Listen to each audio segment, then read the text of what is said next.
Pearson is 67 years old now, still behind the wheel after driving through a firestorm that catapulted him into the headlines. 3 years ago, Pearson was headed home when the OHP tried to pull him over for suspected involvement in a hit and run. Roll on the window! Roll on the window! What those troopers didn't know that night was Pearson is deaf. Give us your hands! Give us your hands! And nonverbal. He speaks with us today with the help of his daughter, Janice Woods. You know, they hit me in the face first. And after that, I was thrown. I didn't know why. The ordeal left him bruised and broken, confused about why he'd been targeted that night and why troopers were so aggressive. After the beating and all that, I do know that I said, I tried to communicate, take me, I need an ambulance, take me.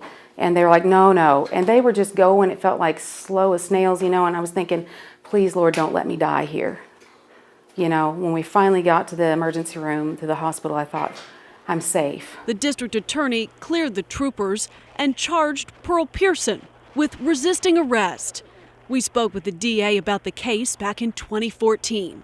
They're like, put your hands out of the vehicle, put your hands out of the vehicle, show us your hands, show us your hands. And they're not just yelling it, they're all going like this. Prosecutors analyzed the video, concluding Pearson was in the wrong. You have to comply with law enforcement, and they have to see your hands. Your hands can kill someone.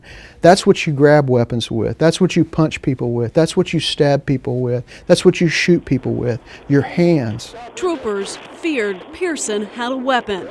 5.5 minutes, officers struggled to get him to comply with the orders he could not hear. I can't hear my dad make those noises. It's not right. It's changed our lives forever. I mean, Dad has said it, I say it, we can never go back to January 1st and have the lives we had that day ever again. It has changed us. Pearson and his family and his attorney, Scott Adams, fought the charge against him. They were preparing for trial when the DA dropped the case this month. The district attorney dismissed the case, citing the cost to taxpayers. I talked to DA David Prater, who tells me spending $40,000 on interpreters to prosecute a misdemeanor crime would be irresponsible. It's sad to see someone with that type of disability struggle simply because we don't understand it. Adams fought for adequate interpreters in court in a battle waged over the past 3 years. It never should have gotten to this point, and I hope now that law enforcement and other agencies will see the impact that this has had and enact some regulations. They dismissed, but are they going to make any changes that are going to help deaf people down the road? Are they going to change any policies? I mean, is this going to happen again? And that scares me. Pearson keeps this placard in his car, always.